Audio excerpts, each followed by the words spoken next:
Assalamualaikum warahmatullahi wabarakatuh.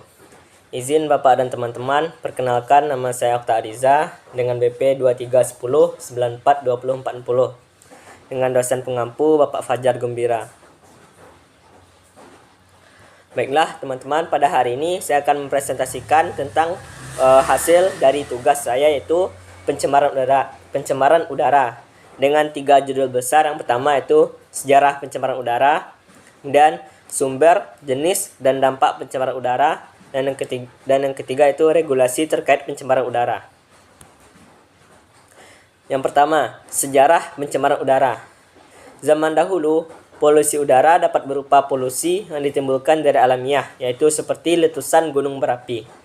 Kemudian, manusia purba juga turut andil dalam polusi udara dengan memanfaatkan api untuk merusak, untuk memasak, membakar hutan, dan juga berburu. Kemudian yang ketiga itu terjadinya revolusi industri di Inggris pada tahun 1952. Nah, ini merupakan faktor utama penyebab polusi pada saat itu, di mana pabrik-pabrik maupun industri-industri menggunakan mesin uap yang berbahan bakar air maupun berbahan bakar batu bara, sehingga dapat mencemari udara akibat gas-gas yang ditimbulkan seperti gas hidrokarbon dan juga CO2. Kemudian Eropa dan Amerika Utara mendominasi emisi dan mengalami sebagian besar dampak buruk hingga dekade terakhir abad ke-20, dan masalahnya itu seperti hujan asam, penurunan hutan, ozon di permukaan tanah. Kemudian emisi global SO2 dan NOx masing-masing mencapai puncaknya sekitar tahun 1990 dan 2018. Dan sejak itu menurun hingga tahun 2020 sebagai akibat dari pengendalian emisi yang meluas. Nah, sebaliknya, dengan kurangnya tindakan untuk mengurangi amonia, emisi global juga terus meningkat. Kemudian B. Sumber, jenis, dan dampak pencemaran udara. 1.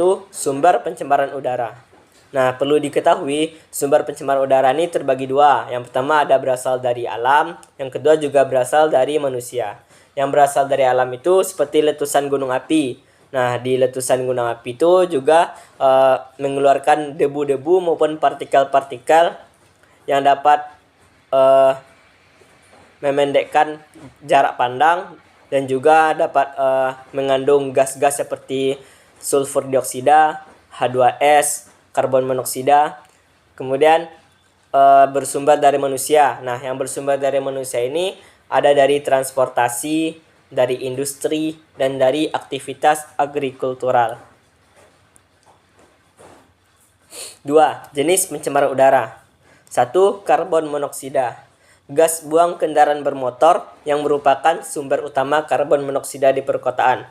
Karbon monoksida ini merupakan gas yang tidak stabil, sehingga apabila terhirup oleh tubuh manusia, dia dapat bereaksi dengan hemoglobin, sehingga darah itu kekurangan oksigen yang dapat menimbulkan tubuh manusia itu menjadi ada gejala penyakit seperti mual, muntah, kepala pusing, kelelahan, dan gejala-gejala lainnya. Kemudian ada nitrogen oksida. Nah, nitrogen oksida ini bahan bakar yang digunakan penggunaan HFO, yaitu bahan bakar yang digunakan di kapal, yang menyumbang 20-30% emisi NOx yang ada di udara. Kemudian yang ketiga itu SOx, terbentuk dari fungsi kandungan sulfur dalam kandungan bahan bakar. Selain itu, kandungan sulfur dalam pelumas juga menjadi penyebab terbentuknya SOx emisi. Yang keempat ada hidrokarbon, terbentuk dari bermacam-macam mesin yang merupakan sumber pencemar. Penyebabnya karena tidak terbakarnya bahan bakar secara sempurna. Kemudian yang ketiga itu dampak pencemaran udara. Nah, saya membaginya 4, yaitu material, kemudian 2 manusia, 3 flora, dan 4 fauna.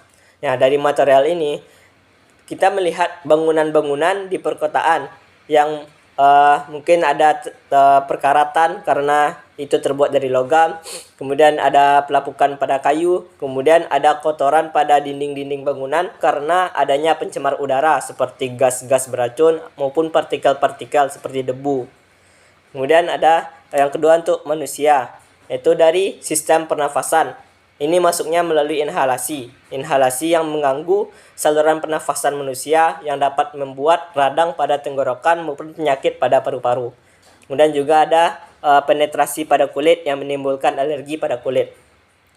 Kemudian yang ketiga itu flora. Flora yang berpengaruh pada keseimbangan nutrisi tanaman, kondisi tanaman, temperatur, kelembapan, dan penyinaran yang mengakibatkan buruknya pertumbuhan pada tanaman. Kemudian fauna, mengganggu sistem pernafasan dan berpengaruh terhadap rantai makanan yang telah terkontaminasi oleh zat pencemar yang flora tadi. Karena hewan memakan tumbuh-tumbuhan yang telah tercemar sehingga dapat menyebabkan penyakit juga pada saluran pencernaan hewan. Kemudian regulasi terkait pencemaran udara, ada Undang-Undang Nomor 32 Tahun 2009 tentang perlindungan dan pengelolaan lingkungan hidup, ada PP Nomor 41 Tahun 1999 tentang pengendalian pencemaran udara, kemudian ada PP Nomor 22 Tahun 2013 tentang perubahan atas PP Nomor 41 Tahun 1999, yaitu mengatur lebih lanjut mengenai baku mutu emisi udara. Kemudian ada Permen LHK Nomor P68 Permen LHK Sekjen Kum 17/2019 yang mengatur lebih lanjut mengenai standar baku mutu kualitas udara. Kemudian ada Permen LHK Nomor P4 Tahun 2018 menetapkan tata cara pemantauan kualitas udara. Kemudian Keputusan Menteri Nomor 53 tentang pedoman penyusunan rencana pengelolaan kualitas udara. Nah, ini adalah referensi yang saya ambil, dan terima kasih.